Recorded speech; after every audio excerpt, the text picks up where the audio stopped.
Alors, bonjour à tous. Vous vous rappelez sans doute qu'en ce moment, nous sommes sur la lecture du cycle de Samuel dans le premier livre des rois. Et donc, nous suivons, je dirais, la nouveauté, le peuple d'Israël qui va vouloir avoir un roi comme les autres peuples. Ça, c'était ce que vous avez vu, ce que nous avons entendu dimanche dernier, premier livre de Samuel, et nous allons lire le chapitre 9. Alors, dimanche dernier, c'était Thomas qui disait, on va lire le chapitre 9, rassurez-vous, il est court. Je peux pas vous dire ça, parce que ça serait un gros mensonge, c'est un long chapitre. Mais si je prends des morceaux, ça va pas marcher. Comme c'est une longue histoire, alors je vais vous amener à la recherche d'ânesse échappée et de tout un tas de trucs qui vont arriver, aussi imprévisibles pour vous que pour Saül, d'ailleurs, qui n'en est pas encore revenu. Alors, nous allons lire donc au début du chapitre 9 et je dirais jusqu'au premier verset du chapitre 10. Alors, il y avait un homme de Benjamin appelé Kis. Il était fils d'Abiel, petit-fils de Tséror, descendant de Bécorat, d'Aphiac, lui-même fils d'un benjaminite. C'était un vaillant guerrier et il avait un fils du nom de Saül, qui était jeune et beau, plus beau que tous les Israélites et qui les dépassait tous d'une tête. Les ânesses de Kis, le père de Saül, s'égarèrent. Et Kis dit à son fils Saül, « Prends avec toi l'un des serviteurs, lève-toi et va à la recherche des ânesses. » Saül traversa la région montagneuse d'Éphraïm et le pays de Shalisha sans les trouver. Ils passèrent par le pays de Shaalim, elles n'y étaient pas. Ils parcoururent le pays de Benjamin, ils ne les trouvèrent pas. Ils étaient arrivés dans le pays de Tsouf lorsque Saül dit à son serviteur qui l'accompagnait, « Viens, retournons chez nous, sinon notre père oubliera les ânesses et s'inquiétera pour nous. » Le serviteur lui dit, « Il y a dans cette ville un homme de Dieu, et c'est un homme estimé, tout ce qu'il dit arrive à coup sûr. Allons-y donc, peut-être nous fera-t-il connaître le chemin que nous devons prendre. » Saül dit à son serviteur, « Mais si nous y allons, qu'apporterons-nous à l'homme de Dieu ? En effet, il n'y a plus de provisions dans nos sacs, et nous n'avons aucun cadeau à lui offrir. Qu'avons-nous » Le serviteur reprit la parole et dit à Saül, « J'ai sur moi un peu d'argent. Je le donnerai à l'homme de Dieu, et il nous indiquera notre chemin. » Quand on allait consulter Dieu, on disait autrefois en Israël, « Venez, allons trouver le voyant. » Celui qu'on appelle aujourd'hui prophète s'appelait en effet autrefois voyant. Saül dit à son serviteur, « Tu as raison, viens, allons-y. » Et ils se rendirent à la ville où se trouvait l'homme de Dieu. Alors qu'ils montaient à la ville, ils rencontrèrent des jeunes filles sorties pour puiser de l'eau. Et ils leur demandèrent, « Le voyant, est-il ici ?» Elles leur répondirent, « Oui, il est devant toi, mais dépêche-toi, il est venu aujourd'hui en ville parce qu'il y a un sacrifice pour le peuple sur le haut lieu. Dès que vous serez entrés dans la ville, vous pourrez le trouver avant qu'il ne monte au haut lieu pour manger. En effet, le peuple ne mangera pas avant son arrivée parce qu'il doit bénir le sacrifice. Après cela seulement, les invités mangeront. Montez donc, car vous le trouverez maintenant. » Ils montèrent alors à la ville. Ils étaient arrivés au milieu de la ville quand ils rencontrèrent Samuel, qui sortait pour monter au haut lieu. Or, un jour avant l'arrivée de Saül, l'Éternel avait averti Samuel en disant, « Demain à cette heure-ci, je t'enverrai un homme du pays de Benjamin. Tu le désigneras par onction comme chef de mon peuple d'Israël.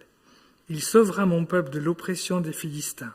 En effet, j'ai regardé mon peuple parce que son cri est venu jusqu'à moi. » Lorsque Samuel eut aperçu Saül, l'Éternel lui dit, « Voici l'homme dont je t'ai parlé. C'est lui qui régnera sur mon peuple. » Saül s'approcha de Samuel au milieu de la porte de la ville et lui dit, « Indique-moi, je t'en prie, où se trouve la maison du voyant. » Samuel répondit à Saül, « C'est moi qui suis le voyant. Monte devant moi au haut lieu, et vous mangerez aujourd'hui avec moi. Je te laisserai partir demain, après t'avoir donné réponse pour tout ce qui te préoccupe. Ne t'inquiète pas pour les ânesses que tu as perdues il y a 3 jours, car elles sont retrouvées. Et pour qui réserver tout ce qu'il y a de précieux en Israël, n'est-ce pas pour toi et pour toute ta famille ?» Saül répondit, « Ne suis-je pas benjaminite, membre de l'une des plus petites tribus d'Israël, et mon clan n'est-il pas le plus insignifiant de tous ceux que compte la tribu de Benjamin ? Pourquoi donc me tiens-tu ce discours ? Samuel prit Saül et son serviteur, les fit entrer dans la salle, leur donna une place à la tête des invités. Il y avait là une 30aine d'hommes. Samuel dit au cuisinier, « Sers la portion que je t'ai donnée en te disant de la mettre à part. » Le cuisinier préleva la cuisse et ce qui l'entoure, et il la servit à Saül. Samuel dit, « Voici ce qui a été réservé, sers-toi et mange, car on l'a gardé pour toi lorsque j'ai invité le peuple. » Ainsi Saül mangea avec Samuel ce jour-là. Ils redescendirent du haut lieu à la ville, et Samuel s'entretint avec Saül sur la terrasse du toit. Puis ils se levèrent de bon matin. À l'aurore, Samuel appela Saül sur le toit en disant « Viens, et je te laisserai partir. » Saül se leva, ils sortirent tous les deux, Samuel et lui. Quand ils furent descendus à la limite de la ville, Samuel dit à Saül « Dis à ton serviteur de passer devant nous. » Le serviteur passa devant. « Arrête-toi maintenant, reprit Samuel, et je vais te faire connaître la parole de Dieu. » Samuel prit une fiole d'huile qu'il versa sur la tête de Saül. Il l'embrassa et dit « L'Éternel t'a désigné par onction pour que tu sois le chef de son héritage. » Voilà, nous arrêtons ici et j'espère ne pas trop vous avoir perdu en chemin. Alors on va refaire une partie du chemin, d'abord avec Saül, et puis on refera une partie du chemin, rassurez-vous, ça ne durera pas aussi longtemps à chaque fois, avec Samuel. Est-ce que vous avez remarqué qu'il y a des jours où il ne se passe rien ? Et puis il y a même des jours où on a l'impression de savoir à l'avance qu'il ne va rien se passer. Et pour bien des gens, je crois, ces jours où il ne se passe rien, c'est les jours normaux. C'est les jours habituels. Ils s'attendent à la routine, et ils s'attendent tellement à la routine qu'ils ne sont pas déçus, et qu'il se passe en général effectivement rien. Je ne sais pas si vous avez remarqué, ça ne concerne pas vraiment Saül. Parce que Saül part un jour où tout était normal, bêtement à la recherche d'ânesse, et il va finir roi. Ça ne vous arrive pas à tous les jours, ça quand même. C'était vraiment du surprenant pour lui. Donc le jeune Saül apprend que les ânesses de son père sont échappées. Ça pouvait arriver, j'imagine, relativement fréquemment, et qu'il doit partir à sa recherche. Il ne nous est pas dit quelle est sa réaction. Il nous est juste dit qu'il y va. Il y aurait deux réactions possibles, je crois. Ça pouvait être, zut, encore cette corvée d'aller chercher ces ânesses qui fichent le camp tout le temps, autant chercher une aiguille dans une botte de foin, ses serviteurs, tous les mêmes, ils auraient pu faire attention. Ou alors, on ne sait pas le tempérament de Saül encore à ce moment-là, ou alors il aurait pu dire aussi, chic, on va partir en balade, je ne sais pas si nous les retrouverons, ces fichus ânesses, mais en tout cas, ça sera plus agréable que le travail habituel. En tout cas, ils vont partir. Et ils partent pas pour juste une petite balade. Ça va faire 3 jours. Donc, ils ont des provisions et ils vont chercher. Et ils vont dans des endroits pas possibles puisque ils vont commencer par la région montagneuse d'Éphraïm. Donc, vous voyez, c'est même pas en terrain facile. Après, ils vont traverser plusieurs régions dont le nom ne nous dit strictement rien aujourd'hui. Vous avez en bas des Bibles, vous avez la petite note qui vous dit, on ne sait pas où c'est, mais voilà. Finalement, ils reviennent au pays de Benjamin, donc chez eux. Ils parcourent le pays en tous sens, ils le sillonnent sans rien trouver. Et ça va durer 3 jours. Et au bout de 3 jours, Saül commence à dire à son serviteur, on ferait peut-être mieux de rentrer chez nous, parce que bientôt, c'est plus pour les ânesses que mon père va s'inquiéter, mais c'est pour nous. En fait, il se trouve près de Rama comme ville. Je ne sais pas si ça vous dit quelque chose, si vous avez bien écouté les prédications précédentes. Rama, c'est la ville où il y a Samuel. Si vous n'êtes au courant de rien de tout ça, ne faites pas attention, ça n'a rien de dramatique parce que Saül non plus. Saül n'a pas l'air d'être au courant ni du fait que Samuel existe, ni du fait que Samuel se trouve à Rama. C'est son serviteur qui dit ça. Et le serviteur a une idée. Il dit ceci, il y a dans cette ville un homme de Dieu, c'est un homme estimé, tout ce qu'il dit arrive à coup sûr, allons-y, et peut-être que comme ça on va finir par les retrouver, ces ânesses.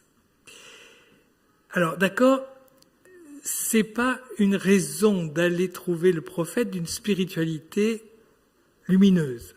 C'est plutôt un peu intéressé, ils cherchent toujours ces ânesse.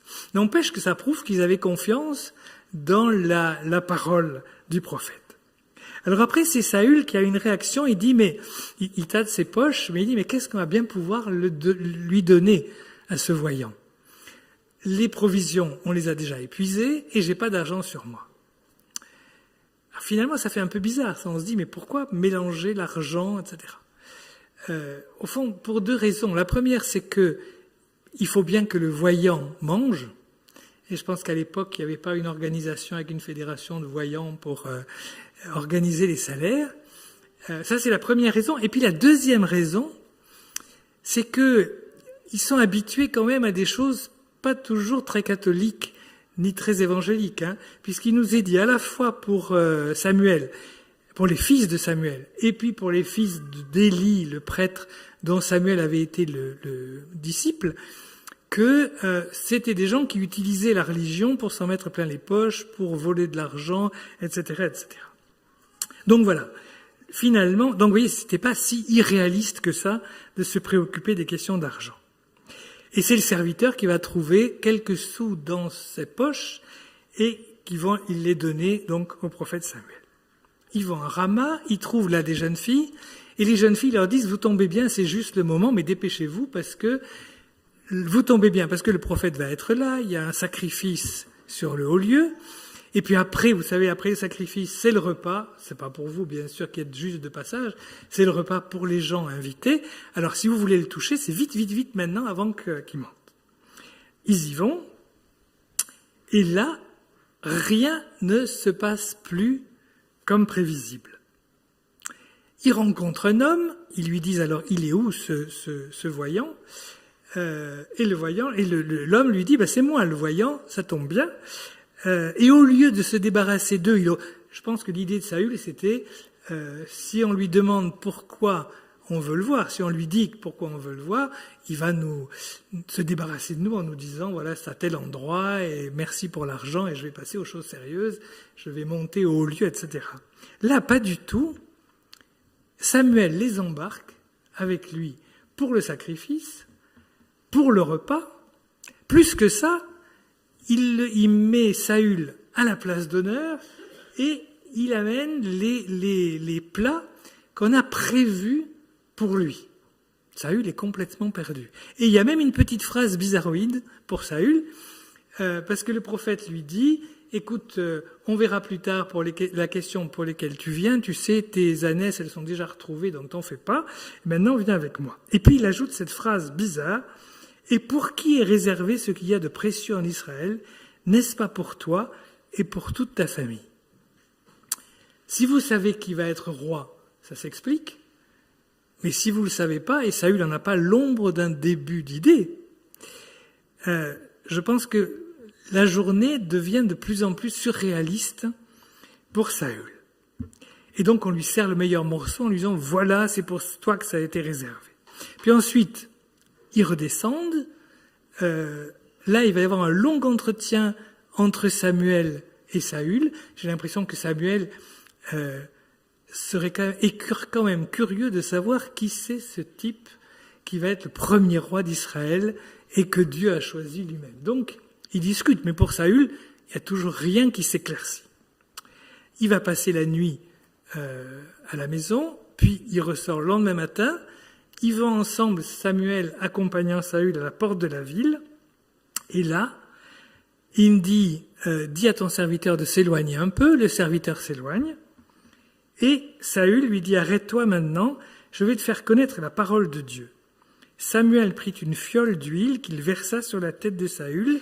Il l'embrassa et dit, l'Éternel t'a désigné par onction pour que tu sois le chef de son héritage et donc le roi d'Israël. Et puis, il commence à lui dire les gens qu'il va rencontrer, comment ça va se passer, etc., jusqu'au jour où il va être officiellement reconnu comme roi.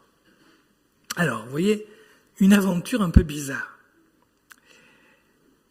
J'ai l'impression que si nous regardons notre passé, que ce soit le passé lointain ou que ce soit les journées précédentes, il y a des jours, ou il y a des semaines, qui ont commencé exactement comme toujours, et qui se sont terminés en ayant apporté de l'inattendu, de l'imprévisible, quelquefois de l'inimaginable.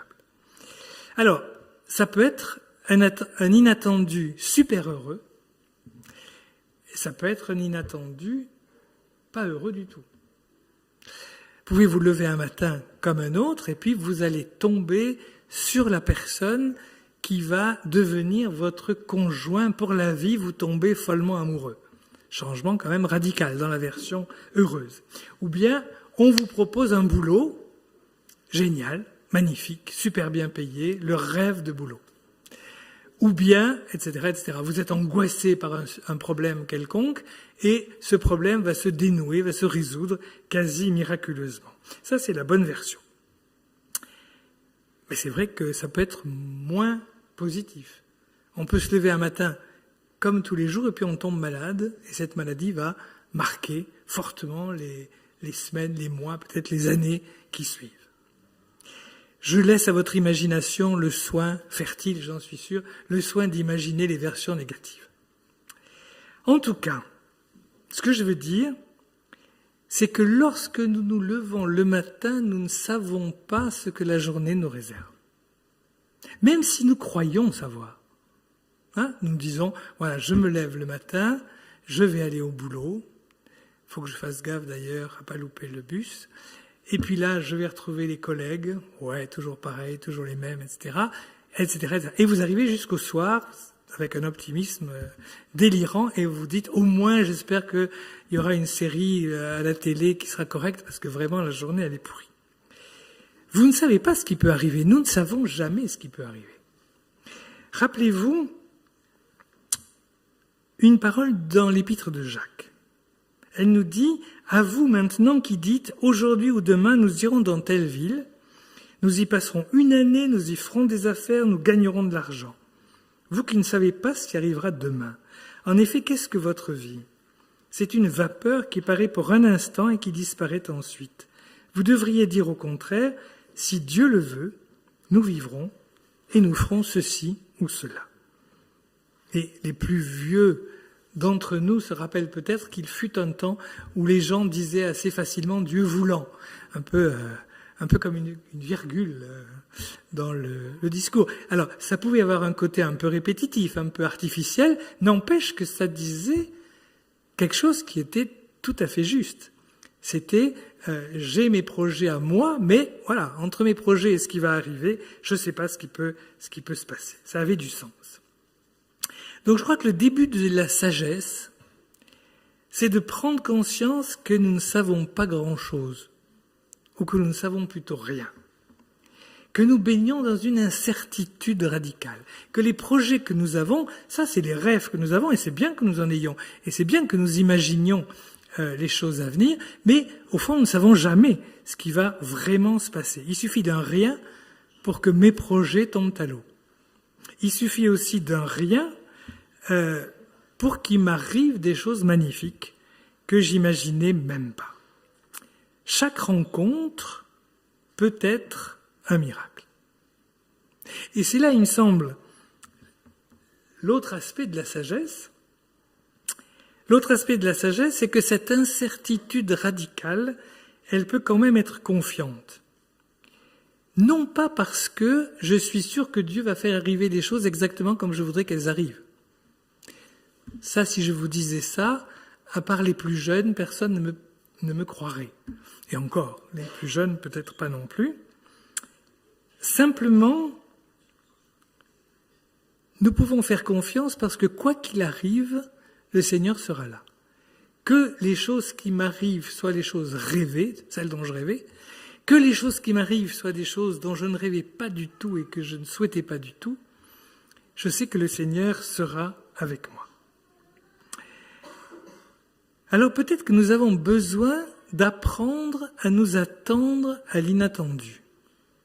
Je crois que très souvent nous passons à côté de choses très remarquables, simplement parce que nous ne les avons pas vues. Nous passons à côté de rencontres qui peuvent être riches, simplement parce que nous ne les attendons tellement pas que nous ne faisons même pas attention à la personne que nous rencontrons. Alors, cet inattendu, ça peut être de très grandes choses qui va bouleverser votre vie. Peut-être qu'on va vous dire, tu seras roi de je sais pas quoi. Relativement peu probable, mais en tout cas, ça arrivait à Saül.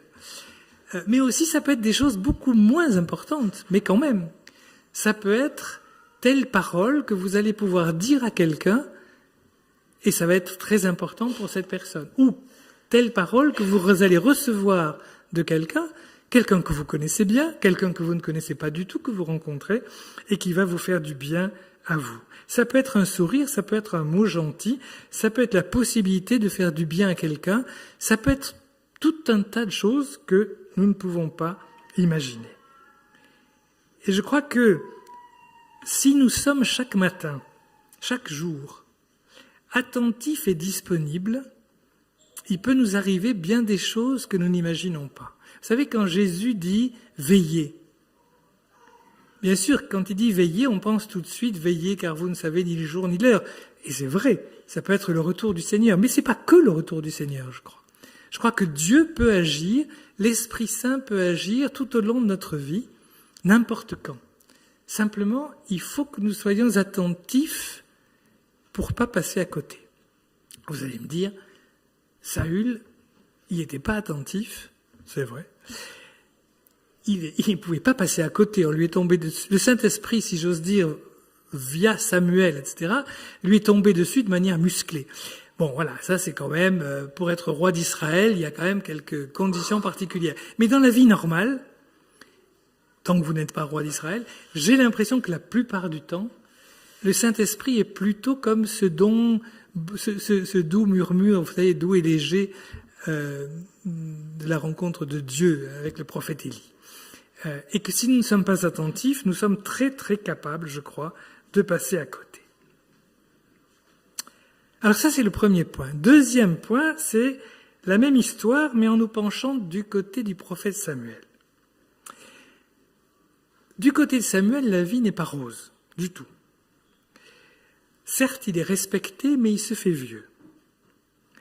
Et il a eu cette idée un peu bizarroïde de nommer ses fils juges. Ça arrive, ça. Il y a des gens qui nomment leurs fils à des postes alors qu'ils ne sont pas faits pour ça. Manifestement pas faits pour ça, là. Et ils n'en sont pas dignes. Il nous est dit qu'ils se livraient à des profits malhonnêtes, acceptaient des pots de vin et tordaient le droit.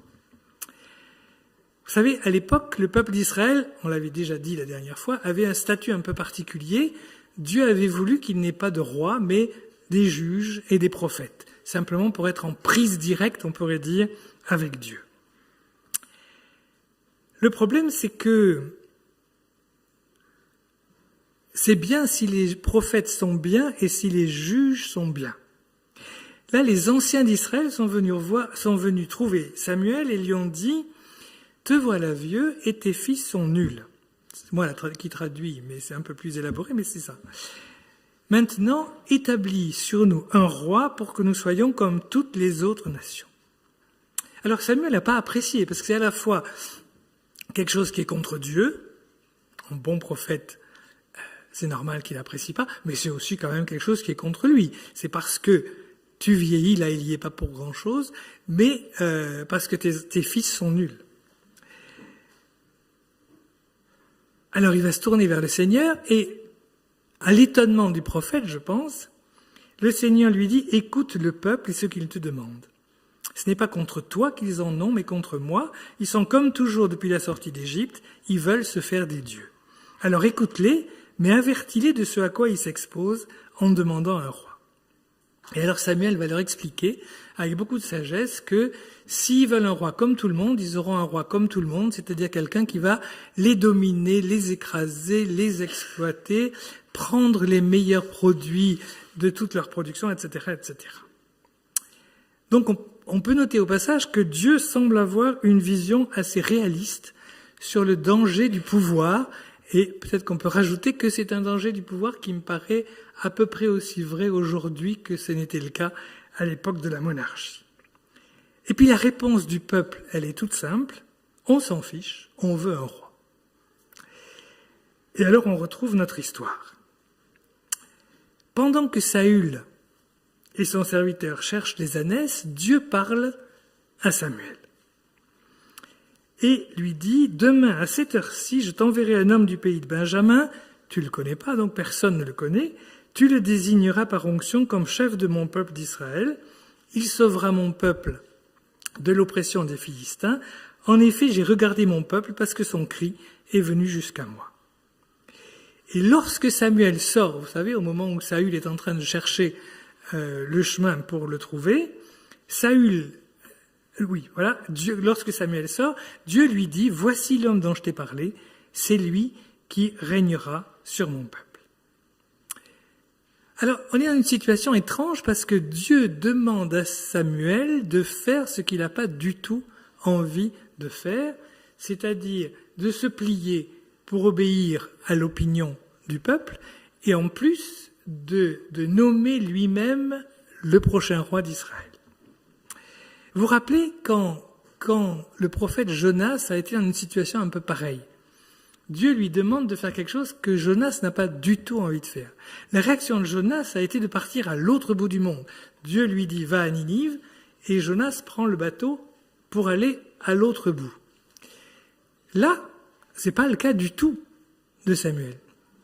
Samuel va obéir à Dieu. Il va faire ce qu'il lui demande, même s'il trouve que le peuple est stupide de demander un roi.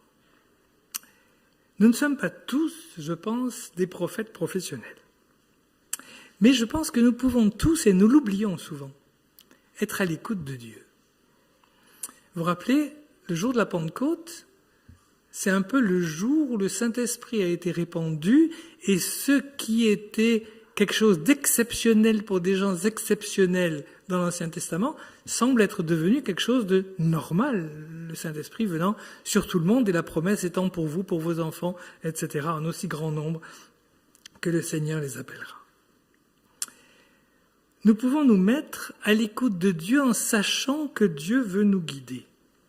Est-ce que nous sommes sensibles à ce que Dieu veut nous dire? Que ce soit par cette petite voix en nous, que ce soit par la voix d'un frère ou d'une sœur, que ce soit quelquefois par la voix de quelqu'un qui n'est pas chrétien pour dessous et qui vous dit un truc banalissime pour lui, qui juste va être la parole qui va vous toucher au bon endroit ce jour-là. Écoutez ce que Dieu veut nous dire, même si, et là il y a un cran de plus, même si ce qu'il nous dit ne correspond pas à ce que nous aimerions entendre. Quelquefois, vous savez, quand les gens disent « le Seigneur m'a dit que », on pourrait traduire par « j'ai fortement envie de » et « j'ai fortement la conviction que ». Peut-être que le Seigneur y est pour quelque chose, mais c'était pas obligatoire toujours. Et en général, ça va plutôt dans le sens de la volonté de la personne qui le dit. Si vous avez quelqu'un qui vous dit « je suis absolument contre, je trouve ça idiot, etc., etc., mais le Seigneur me demande de », il y a plus de chances que ce soit vrai, parce que ça lui coûte plus nettement. Samuel accepte de faire ce que Dieu lui demande, même s'il sait que tout ça, il y est pour quelque chose, parce que c'est ses fils qui ont déclenché un peu le processus, et que si les fils, c'est lui qui les a nommés, si les fils sont ce qu'ils sont, c'est quand même lui qui les a nommés. Et quand les anciens sont venus le trouver, il n'a pas fait quelque chose pour essayer de résoudre la question. C'est-à-dire étonnant de voir comme il reproduit à l'identique l'expérience qu'il avait eue quand il était lui-même apprenti auprès du prêtre Élie, qui avait lui aussi été quelqu'un de très bien, qui avait des enfants qui n'avaient pas du tout suivi le chemin. N'empêche qu'il faut quand même une bonne dose d'humilité, simplement pour suivre ce que le Seigneur nous demande, et surtout dans ces cas-là. Donc être attentif à la voix de Dieu. Et ça, je pense, c'est étonnant parce que combien de fois, en théorie, nous sommes tous persuadés que Dieu peut nous parler, en pratique, nous vivons tous les jours de notre vie comme si c'était impossible. Il me semble. Puis pour terminer, je voudrais revenir une seconde sur Saül. Donc je vous disais, Saül, c'est Dieu qui l'attrape au vol. Saül, il est au courant de rien, il n'est pas né d'une famille royale, et pour cause, il n'y avait pas de famille royale en Israël. Il n'a jamais voulu être roi, il n'a jamais imaginé être roi, il n'est pas en situation d'imaginer quoi que ce soit de ce côté-là. C'est Dieu qui lui tombe dessus et qui va le faire roi. Et vous verrez, ça s'appelle spoiler quand même, hein, quand on dit des choses qui cassent le suspense pour la semaine prochaine, mais vous verrez que quand ils vont le chercher pour être vraiment nommé roi devant la population, il va se planquer, il n'a pas une envie folle en plus d'être roi. Donc Dieu le prend, l'appelle, le nomme, etc. Un peu par force. On pourrait croire que, avec un tel appel, sa légitimité est complètement assurée. Il pourrait se dire, c'est Dieu qui m'a nommé, moi j'ai rien demandé, c'est Dieu qui m'a nommé, c'est le prophète Samuel qui me le fait savoir, c'est le peuple qui va le reconnaître, donc vraiment, je sais que tout ce que je vais faire sera bien fait. Et je sais que personne ne pourra oser remettre en question mon titre de roi. Le problème, c'est que c'est pas comme ça que ça fonctionne. Certes, c'est Dieu qui appelle, mais le fait que Dieu appelle n'empêche pas que c'est à nous ensuite d'être fidèles à l'appel reçu. C'est vrai, Saül va être roi. C'est vrai, il va libérer Israël au moins en partie, au moins pour un temps, des Philistins. Mais il ne sera pas un bon roi. Le texte nous dit, il est grand, vous savez, une tête de plus que tout le monde, et il est beau. Voilà, il est grand, il est beau. C'est pas avec ça que vous faites un roi, c'est ça que vous faites un sacre qui a de la gueule, mais c'est pas ça qui va vous faire un ministère de roi particulièrement... bon. Il est beau, il est grand, il est instable, il est complexé, il est imprévisible, ça va lui poser pas mal de problèmes avec David très vite après. Et lorsque Dieu ne voudra plus de lui, ça ne va pas se passer sans conflit parce qu'il va s'accrocher en plus au pouvoir. Être appelé, et ça je crois que c'est toujours utile de se le rappeler, que ce soit un appel, je dirais un ministère particulier, ou que ce soit quelque appel que ce soit que nous recevons de Dieu, ça n'est que le début du chemin. Mais c'est un engagement à écouter la voix de Dieu et à chercher à lui obéir. Et ce qui est impressionnant, c'est qu'on voit que dans la Bible, les meilleurs se heurtent à ce problème. David, qui va être un roi, on a envie de dire, autrement mieux que Saül, mais qui à un moment donné va pécher fortement. Salomon, le fils de David, un peu la même chose. Et combien de fois des grands serviteurs de Dieu, dans la Bible et hors de la Bible, j'ai envie de dire, qui parce qu'ils ont eu un appel qui a justifié leur ministère, se sont reposés sur cet appel et ont déraillé en cessant d'être fidèles. Pour conclure, je voudrais juste vous rappeler 3 conseils, me semble-t-il, qu'on peut tirer de ce chapitre. Premier conseil, je dis ça en tu, mais c'est nous, c'est moi aussi. Considère chaque jour comme un jour où de l'extraordinaire peut arriver. Chaque rencontre comme pouvant être unique pour toi et pour la personne que tu rencontreras. Reste attentif à ce qui survient et aux personnes rencontrées. C'est une manière de dire, nous ne connaissons jamais les chemins que Dieu va prendre. Mais il faut que nous y soyons attentifs, sinon nous risquons de passer à côté. Deuxième point, sois chaque jour attentif à la petite voix de Dieu. Peut-être il va rien te dire, ou tu n'entendras rien, et c'est souvent le cas. Mais écoute, ne te comporte pas comme si Dieu n'était pas là. Et c'est souvent comme ça que nous nous comportons. Nous sommes persuadés que Dieu est là, etc., etc., etc. Mais nous faisons comme si tout dépendait de nous et comme si jamais rien pouvait venir troubler le train-train de l'existence. Et puis dernier point, souviens-toi que l'appel de Dieu ne justifie jamais ce que tu fais, mais simplement te pousse à bien faire. C'est ta responsabilité d'être fidèle, de bien accomplir le service qui t'est demandé. Et pour cela, par contre, on peut toujours compter sur l'aide de Dieu. C'est pas simplement notre responsabilité au sens de notre propre force. Dieu nous aide, mais encore faut-il que nous acceptions de le faire et que nous cherchions à le faire. Amen. Je vous propose un court moment de silence et je terminerai par une brève prière. Seigneur, oui, aide-nous à être fidèles et à te rester fidèles. Aide-nous à être à l'écoute de ta présence.